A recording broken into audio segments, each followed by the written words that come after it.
Main point media کے ساتھ میں ہوں بابر ہاشمی، اور آپ تمام دیکھنے اور سننے والوں کو السلام علیکم۔ ناظرین، آج ہم ایک شخصیت سے ملاقات کے لیے آئے ہیں جو کسی تعارف کے محتاج نہیں ہے، جنہوں نے اپنے سیاسی، سماجی اور مذہبی میدان میں اپنا لوہا منوایا ہے۔ پیر سید مظہر حسین شاہ صاحب، جو کہ سیاست میں بھی اپنا لوہا منوا چکے ہیں، مذہبی میدان میں بھی اور سماجی میدان میں بھی۔ آئیے ان سے ملتے ہیں۔ السلام علیکم۔ وعلیکم السلام ورحمۃ اللہ۔ حضرت کیسے ہیں آپ؟ ٹھیک ہیں؟ خیریت سے اللہ ہیں؟ کا شکر الحمد للہ۔ بہت بہت شکریہ جو آپ نے ٹائم دیا ہمیں، اور اور آپ کا شکریہ، آپ کے ذریعے ہم اپنا موقف اور اپنی دعوت پہنچانے کا ذریعہ آپ آزاد بنتے ہیں انشاءاللہ۔ میرا آپ سے سب سے پہلا سوال یہ ہے کہ اتنی زیادہ مصروفیت میں، جیسا کہ آپ کا مدرس کا بھی ایک سیٹ اپ چل رہا ہے ماشاءاللہ، اور حکومت میں بھی وزیر اطلاعات کے طور پہ آپ ذمہ داریاں سر انجام دے رہے ہیں، اور اس کے علاوہ سماجی شخصیت بھی ہیں، تو اتنی زیادہ مصروفیت میں آپ کیسے ہر چیز کو ٹائم دے لیتے ہیں؟ دیکھیں، سب سے پہلے تو میں اللہ تعالیٰ کا شکر ادا کروں گا کہ اس رب نے مجھے اپنی بندگی اور رسول اللہ صلی اللہ علیہ وسلم کی امتی ہونے کا شرف اور حاملین قرآن کا اعزاز بخشا۔ اس کے بعد ذہن نشین رکھیں کہ جب بھی کسی شخص کی تعریف ہو رہی ہو تو اس کی تعریف نہیں ہوتی، یہ اللہ رب العزت کی صفت ستاری کی تعریف ہوتی ہے کہ اللہ تعالیٰ نے اس کے چہرے پر اپنی ستاری کا پردہ ڈالا ہے، لوگوں کا حسن زن اس کے ساتھ قائم ہے۔ تو اصل تو تعریف میرے رب کی، جس نے ہم سب پر اپنی ستاری کا پردہ ڈالا ہوا ہے۔ بے شک۔ اب میں اصل بات کی طرف آتا ہوں کہ یہ دین اسلام ایک کامل مذہب ہے اور کامل دین ہے۔ دین کا مطلب ہے سسٹم آف لائف، تو ایک مکمل نظام زندگی ہے دین اسلام۔ اس کے بنیادی شعبوں میں ہیں تعلیم و تعلم، تزکیہ نفس، دعوت و تبلیغ، جہاد فی سبیل اللہ، خدمت خلق اور سیاست اسلامیہ۔ یہ اس کے بنیادی شعبے ہیں، اور ہمیں حکم یہ ہے کہ یا ایھا الذین آمنوا ادخلوا فی السلم کافہ، کہ دین میں پورے کے پورے داخل ہو جاؤ۔ تو پورے کے پورے داخلے کا مطلب یہ ہے کہ اللہ رب العزت کے جو دین کے جتنے شعبے ہیں جو رسول اللہ صلی اللہ علیہ وسلم نے عملاً جن کے اندر کام کیا ہے، ان تمام کے اندر ہم بقدر حصہ، بقدر استطاعت اپنا حصہ ڈالیں۔ تو اس وجہ سے کوشش ہے کہ دین کے ہر شعبے کے اندر اپنا حصہ ڈالیں۔ اسی لیے ہم نے تعلیم و تعلم کا شعبہ بھی اپنایا، اس کے اندر بھی اللہ رب العزت نے اپنی رحمت سے ہم سے خدمت لی، اور جہاد فی سبیل اللہ کے اندر بھی اللہ رب العزت نے ہمیں قبول کیا۔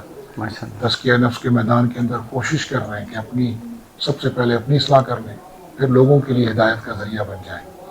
اور اسی طرح خدمت خلق میں تو الحمدللہ اللہ تعالیٰ نے زلزلہ ہو یا سیلاب ہو، شامی مہاجرین کا مسئلہ ہو، یا ہمارے پنجاب کے سیلاب کا ایشو، اللہ رب العزت نے، یا خشک سالی ہو چولستان کی، ہر جگہ اللہ رب العزت نے ہم سے کام لیا ہے۔ اسی طرح بلوچستان کے اندر فلاحی کاموں میں اللہ نے بہت کام لیا۔ سیاست کے میدان میں تو ہم ابھی، ہمارا آبائی، میرے دندیال جو ہے وہ علمی تھا اور میرا ننیال سیاسی تھا۔ تو نانا جی 3 مرتبہ مہاراجہ کی جو پرچہ سبھا اسمبلی تھی اس کے رکن رہے تھے۔ 70 سال بعد ہم واپس اس آزاد کشمیر کی اسمبلی میں آئے ہیں۔ تو اب آپ نے پوچھا کہ یہ سارے کام کس لیے کر لیتے ہیں؟ کہ یہ زندگی انسان کو جو اللہ تعالیٰ نے دی ہے، یہ وقت گزارنے کے لیے نہیں دی ہے، اسے اللہ کے راستے میں اور اس کی مخلوق کی خدمت میں لگانے کے لیے دی ہے۔ کوشش کر رہے ہیں کہ اس کی جو ہے نا اطاعت میں اور مخلوق خدا کی خدمت میں زندگی لگ جائے، کیونکہ ہماری اصل آرام کرنے کی جگہ تو جنت ہے۔ اس آرام کے لیے، حقیقی انتظام کے لیے کوششیں کرتے ہیں۔ آپ بھی دعا فرمائیں، آپ کے ناظرین بھی دعا فرمائیں، ہم بھی اللہ سے دعا چلیں فرمائیں، اللہ ہمیں بھی اللہ تعالیٰ قبول کرے اس کے لیے، اور ہمیں جو ہے نا اپنی رضا اور رضا کا مقام جنت عطا کرے۔ دوسرا میرا آپ سے مختصر سا سوال ہے، ماشاءاللہ آپ نے اپنا سارا بیک گراؤنڈ بتایا۔ بیک گراؤنڈ تو آپ کا ننیال ددیال سے، جیسے آپ نے بتایا، سیاسی ہی ہے، اور پھر آپ دوبارہ ددیال علمی، ننیال سے آپ کا سیاسی ہے، تو ماشاءاللہ دوبارہ پھر سے اللہ نے آپ کو موقع دیا سیاست میں آنے کا۔ تو سیاسی اعتبار سے ہی میرا ایک سوال ہے آپ سے، جیسا کہ پچھلے دنوں میں آپ نے دیکھا ہوگا کشمیر میں جو پروٹیسٹ کا ماحول تھا ایک، اور اپنی باتیں عوام نے منوانی بھی چاہیے، تو اس چیز کو آپ کس نظر سے دیکھتے ہیں؟ کہ عوام کو اس طرح سے اپنے حق کو منوانے کے لیے پاکستان میں بھی نکلنا چاہیے؟ یا دیکھیں، ایک ایشو تھا صدارتی آرڈیننس کا، اس ایشو پر اختلاف رائے تھا۔ حکومت کا موقف یہ تھا کہ اس اختلاف کو طے کرنے کے لیے، کیونکہ صدارتی آرڈیننس اس وقت تک اس کی مدت ہوتی ہے 120 دن تقریباً، اس سے پہلے اسے اسمبلی میں لا کر اسے پاس کرانا ضروری ہے، ورنہ وہ خود بخود جو ہے نا غیر مؤثر ہو جاتا ہے. تو اس آرڈیننس پر ایک اختلاف رائے پیدا ہوا کشمیر کے اندر. حکومت کا موقف یہ تھا وزیر اعظم صاحب کا کہ اس اختلاف رائے کو حل کرنے کے لیے اور اس کے اندر ترمیم کے لیے یا اضافے کے لیے یا اس کے اندر کچھ چیزیں ایسی ہیں جو کہ قابل تنسیخ ہیں یا کچھ چیزیں ایسی ہیں جو مزید اس میں ایڈ ہونی چاہیے، تو اس کے لیے کمیٹی بنا دی جائے جو کہ تمام کشمیر کی سیاسی جماعتوں کے قائدین پر مشتمل ہو، وکلاء حضرات پر مشتمل ہو، سول سوسائٹی کے لوگ بھی اس میں ہوں، حکومت کے وزراء بھی اس میں ہوں، ممبر پارلیمنٹس بھی اس میں ہوں. یہ سارے مل کر ایک اجتماعی نقطہ نظر پہ کلیکٹیو وزڈم جو ہے نا سب کا سامنے آئے اور اس کے مطابق پھر اس تعدادی آرڈیننس کو اسمبلی کے اندر لا کر ایک اتفاقی شکل میں پیش کیا جائے. لیکن عوام میں جو تحریک چل رہی تھی ان کا کہنا یہ نہیں تھا کہ اس کو فی الفور ختم کریں. تو دیکھیے جب یہ ریاست کے اندر کے معاملات ہوں تو ریاست ماں ہے بالکل، اور اس ماں کی تکریم ریاست کے اندر رہنے والوں پر لازم ہے اور ریاست پر لازم ہے کہ ان کے باشندوں پر شفقت کا معاملہ کریں. چنانچہ یہ ہوا کہ جب کراؤڈ مجمع ایک کراؤڈ چارج تھا، پورا مجمع فل غصے میں تھا، تو ہم 5 وزراء وہاں گئے. تو صحافیوں نے ہم سے پوچھا آپ کیوں آئے؟ ہم نے کہا ہماری عوام ہم بات کرنے آئے. ایک دوسرا یہ ہے کہ جب ریاست ماں ہے تو کبھی بچے ماں کو منانے آتے ہیں اور کبھی کبھی ماں بھی بچوں کا لاڈ اٹھانے چلی جاتی ہے. بالکل، ہم ریاست جب ایک ذمہ داری ہے. آپ یہ دیکھیں کہ اس پورے احتجاج کے اندر اس کی جو پازیٹیو چیز ہے، مثبت چیز ہے، وہ یہ ہے کہ پوری دنیا کے سامنے یہ بات ثابت ہوئی کہ کشمیری قوم ایک اسلامی اقدار رکھنے والی قوم ہے بالکل، اور ایک جمہوری روایات رکھنے والی قوم ہے اور ایک دوسرے کی بات کو سمجھنے والی قوم ہے. دوسرا ہمارا ایک چہرہ دنیا کے سامنے حکومت کا بھی گیا اور عوام کا بھی کہ مقبوضہ کشمیر کے اندر چند لوگ اپنے بنیادی رائٹس کے لیے نکلتے ہیں. یہ تو ایک آرڈیننس کا ایشو تھا. بالکل وہ بنیادی حقوق کے لیے نکلتے ہیں، ان پر گولیاں ماری جاتی ہیں، ان پر ربڑ کی گولیاں برسائی جاتی ہیں، ان پر شیلنگ کی جاتی ہے. وہاں اس مجمع کے اندر درجنوں لوگ شہید ہو جاتے ہیں. اس وقت بھی ہزاروں نوجوان وہاں قید ہیں، پوری حریت قیادت گرفتار ہے. لیکن اس پورے مجمع کے اندر عوام پر نہ کوئی گولی چلائی گئی بلکہ پولیس نے پروٹیکشن کا کام کیا، ان کی حفاظت کا کام کیا. جب وہ گوالا آ کر بیٹھے تو ہم نے صحافیوں سے کہا کہ انہوں نے مجھے کہا کہ جو مذاکرات آپ کے ناکام ہو گئے. میں نے کہا ناکام نہیں ہوا، ہمارا پہلا سیشن بے نتیجہ ختم ہوا ہے، اگلے سیشن میں ہم نتیجہ نکال لیں گے انشاءاللہ. تو پوری دنیا کے سامنے ایک ہمارا پازیٹیو چہرہ گیا کہ یہ حقیقی ایک معاشرہ ہے جو برداشت کا ہے، جو ایک دوسرے کی بات کو سنتا ہے، سمجھتا ہے. اس کے برعکس وہاں انڈیا میں مقبوضہ کشمیر ہے، وہاں لوگوں کی بنیادی حقوق سلب ہے، نہ انہیں نماز کی اجازت ہے، نہ کاروبار ان کا سلامت ہے، نہ ان کی عزتیں سلامت ہیں، نہ ان کی بنیادی حقوق وہاں پامال نہیں، تباہ ہو چکے ہیں. تو یہ دنیا کے سامنے ایک چیز گئی ہے اور ہم اسی لیے کہتے ہیں کہ یہ فرق ہے آزاد معاشرے کا اور ایک مقبوضہ معاشرے کا. تو اس فرق کو ہم نے دنیا کے سامنے لایا. ایک اختلاف رائے تھا، اللہ کا شکر ہم نے اس کو بہت خوش اسلوبی کے ساتھ طے کیا. جی بالکل. اور نیکسٹ میرا سوال بھی مقبوضہ کشمیر کے حوالے سے ہی تھا، لیکن اس سے پہلے ماشاءاللہ جیسے آپ نے مجھ سے بہتر طریقے سے اس کی وضاحت پیش کر دی کہ بہت ہی پازیٹیو ایک جو چہرہ کشمیر کی حکومت کا اور عوام کا لوگوں کے سامنے گیا ہے، پوری دنیا کے سامنے. بلکہ بہت ساری ویڈیوز ہم نے دیکھی ہے جیسے کہ ایمبولینسز کو راستہ دینا اور کوئی بھی اس قسم کی کوئی روڈ بلاک نہیں ہوا، کسی قسم کا کسی کو نقصان نہیں ہوا.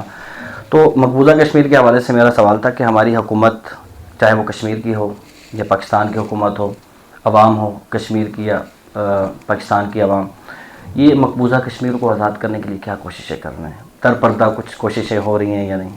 دیکھیں آزادی ایک بہت بڑی نعمت ہے اور اس نعمت کے حصول کے لیے قوموں کو بہت بڑی پیمانے پہ قربانیاں دینی پڑتی ہیں. اور الحمدللہ کشمیری قوم تقریباً 75 سال سے اس جدوجہد کو کر رہی ہے اور قربانیاں دے رہی ہے. اور پاکستان اس معاملے میں ہمارا سفیر ہے، ہمارا وکیل ہے، ہمارا بڑا بھائی ہے.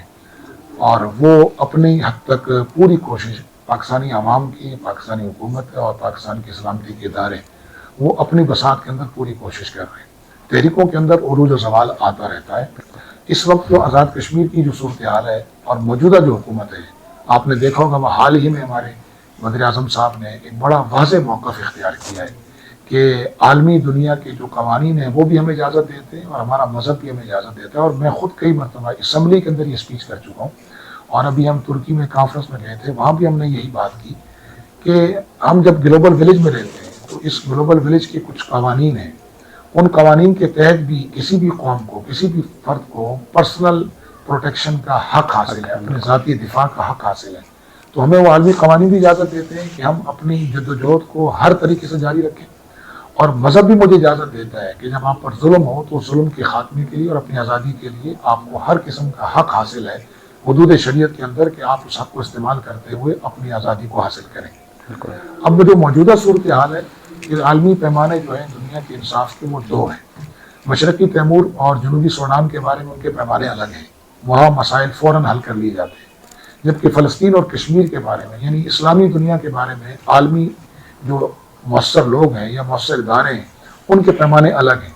اور ان دونوں پیمانوں کی وجہ سے دنیا میں ظلم جو ہے وہ پنپ رہا ہے, ظلم کا وجود ہے. آپ نے دیکھا کہ غزہ میں اور بالخصوص کشمیر میں کیا صورتحال ہے. 2019 کے بعد سے پورا کشمیر ایک جیل کی شکل اختیار کر چکا ہے. بالکل. اور غزہ کے اندر آپ دیکھ رہے ہیں کہ ایک سال سے گزشتہ نہ اسپتال, نہ اسکول, نہ مساجد, نہ جوان, نہ بوڑھے, نہ بچے, نہ خواتین, کوئی بھی محفوظ نہیں ہے. 40,000 سے زائد شہادتیں ہوئی. اور کشمیر کی تحریک کے اندر 1989 سے اب تک 96,000 سے زائد لوگ شہید ہو چکے ہیں. پوری حریت قیادت جو ہے نا اکثریت وہ یا نظر بندے گھروں میں یا جیلوں میں, اور کشمیر سے باہر کے جیلوں میں. ملک یاسین صاحب تہاڑ جیل دہلی میں گرفتار ہیں, خواتین اسی طرح گرفتار ہیں, آسیہ اندرابی صاحبہ گرفتار ہیں, اور ماہر عمر فاروق صاحب کو جمعہ پڑھانے کی اجازت ہوئی. تو تمام بنیادی حقوق سلب ہے, لیکن عالمی دنیا کے کان پر کوئی جوں نہیں رہی. اس وقت کشمیر گورنمنٹ نے جو موقف اختیار کیا, جو آپ کا سوال ہے مصطفیٰ آتا, ہم نے اس بار بجٹ میں ایک موقف اختیار کیا تھا کہ کشمیر کی آزادی ہماری پہلی ترجیح ہے اور تعمیر و ترقی ہماری دوسری ترجیح ہے. ہم پوری کوشش کر رہے ہیں اپنے وطن کو آزاد کرانے کے لیے بھی, اور اس کی خوشحالی اور اس کی عوام کی تعمیر و ترقی کے لیے بھی, اور انشاءاللہ ہم اپنی منزل کو پائیں گے. ہم کشمیر آزاد بھی ہوگا اور خوشحال بھی ہوگا انشاءاللہ. تو اس میں جو پاکستان کی حکومت ہے, یہ تو جو موقف ہے کشمیر کی حکومت کا ہے بجٹ میں بھی, اور جو بھی انہوں نے فیصلے کیے کشمیر کو آزاد کرنے کے لیے, تو پاکستان کی جو حکومت ہے وہ اس میں دیکھیں عالمی دنیا کے نا جو کچھ قوانین ہیں ان کے تحت پاکستان ہمارا سیاسی, اخلاقی اور سفارتی طور پہ ہماری مدد کرتا ہے, ہمارے موقف کو پہنچانے میں ہمارا وکیل بنتا ہے. اب اس کے اندر بھی کچھ تبدیلیوں کی ضرورت ہے کہ براہ راست سے اس میں جو ہے نا ہماری حریت قیادت کو اور دیگر لوگوں کو اور آزاد کشمیر کے لوگوں کو اور دیگر کشمیر کے حضرات کو اس میں شامل کیا جائے, تاکہ اس موقف کے اندر جان پیدا ہو. اور اس پر مشاورت چل رہی ہے, انشاءاللہ بہت جلد اس کا نتیجہ بھی آئے گا انشاءاللہ. تو اس وقت تک جو سردست صورتحال ہے, جو ہمارے آزاد کشمیر کے بارڈر ہیں, پاکستانی افواج وہاں پہرا دیتی ہے, اور ہم نے ابھی ایک حال ہی میں ایک اصطلاح استعمال کی ہے کہ یہ پاکستانی افواج ہماری محافظ افواج ہے اور انڈین افواج ہماری قابض افواج ہے. اور دنیا کو بھی ہم یہ بات سمجھا رہے ہیں کہ پاکستان کی افواج ہماری محافظ افواج ہے, انڈیا کی افواج قابض افواج ہے. یہ ہماری جان و مال کی اور بارڈروں کی اور سرحدوں کے تحفظ کے لیے قربانیاں دے رہے ہیں, اور وہ ہماری جان و مال کو ضائع کرنے اور ان کے ہمارے بنیادی حقوق سلب کرنے پر اپنی صلاحیتیں صرف کر رہے ہیں. پاکستان اس وقت جس پوزیشن میں کھڑا ہے وہ بہت ساری عالمی جو ہے نا ضابطوں کا پابند ہے, لیکن کشمیری باشندوں کو بہت سارے قوانین عالمی طور پر اس بات کی اجازت ہے کہ وہ اپنا مقدمہ ہر سطح پر لڑ سکتے ہیں اور ہر انداز میں لڑ سکتے ہیں. میں کھل کے کہنا چاہوں کہ ہمیں یہ حق ہے کہ ہم سیاسی طور پر بھی, سفارتی طور پر بھی, اخلاقی طور پر بھی اور عسکری طور پر بھی اپنی اس جدوجہد کو جاری رکھ سکتے ہیں. پاکستان ان تمام جدوجہد میں ہمارے وہ ہمارا معاون ہے, مددگار ہے. ہم اس پر پاکستانی حکومت کے, پاکستانی عوام کے, پاکستان کے سلامتی اداروں کے شکر گزار ہیں کہ انہوں نے جس انداز میں اب تک ہمارا مقدمہ لڑا ہے. لیکن اس میں اب بہتری لانے کی اور تیزی لانے کی ضرورت ہے. عالمی دنیا کے حالات بدل رہے ہیں. جنوبی ایشیا کا پورا امن مسئلہ کشمیر کے ساتھ جڑا ہوا ہے. اگر مظلوم یہاں سکون سے نہیں رہے گا تو ظالم بھی سکون سے نہیں رہے گا. بالکل. اچھا, میرا آخری سوال آپ سے دینی مدارس کے حوالے سے ہے. جو آپ کا ایک سیٹ اپ ہے پورا ماشاءاللہ, سینکڑوں بچے, سینکڑوں لاکھوں بچے بلکہ آپ کے زیر صدارت پڑھ رہے ہیں مدارس میں, بہت سارے مدارس آپ کی زیر صدارت چل رہے ہیں, تو ان کا کیا مطلب ایک ترتیب جو آپ نے سیٹنگ بنائی ہوئی ہے اس کی کیا؟ دیکھیں 2008 اور 2009 کے درمیان ہم نے یہ دیکھا کہ مدارس کے نصاب پر بات چیت ہو رہی ہے. ایک ہے مدارس کے اندر سے ڈاکٹر اور انجینئرس کا پیدا کرنا. یہ غیر منطقی اور غیر جو ہے نا عقلی سوال ہے, کیونکہ مدارس کی بنیادی ذمہ داری ہے کہ دین کے شعبے کے اندر دینی ماہرین کو پیدا کرنا. البتہ ضرورت اس عمر کی تھی کہ ہمارا بنیادی جو مرکزی نصاب ہے جس کو ہم مڈل یا میٹرک کہہ سکتے ہیں وہ اتنا جامع ہونا چاہیے کہ مڈل کرنے کے بعد یا میٹرک کرنے کے بعد بچہ عالم بننا چاہے تو عالم بنے, ڈاکٹر بننا چاہے تو ڈاکٹر بنے, انجینئر بننا چاہے تو انجینئر بنے, جس فیلڈ کی طرف وہ جانا چاہے, سائنٹسٹ بننا چاہے سائنٹسٹ بنے, وہ قرآن کی فیلڈ میں جانا چاہتا ہے تو ماہر قرآن بنے, حدیث کی فیلڈ میں جانا چاہتا ہے, جس فیلڈ میں جانا چاہتا ہے چاہے دنیاوی چاہے دینی, میں سمجھانے کی عرض کروں تو وہ جا سکے. اس کی بیسک ایجوکیشن اس قدر مضبوط ہو. اس چیز کو مد نظر رکھے ہم نے اس ضرورت کو محسوس کیا، اور ہم نے پھر تقریباً آج سے کوئی 15 سال پہلے ہم نے حفاظ ایجوکیشنل سسٹم کے نام سے ایک نظام تعلیم رائج کیا، جو کہ کلاس 6 سے میٹرک تک کا تھا۔ یہ 5 سالہ ہم نے ایک نصاب بنایا، جس میں ہم نے بنیادی طور پر حافظ بچہ لیتے ہیں۔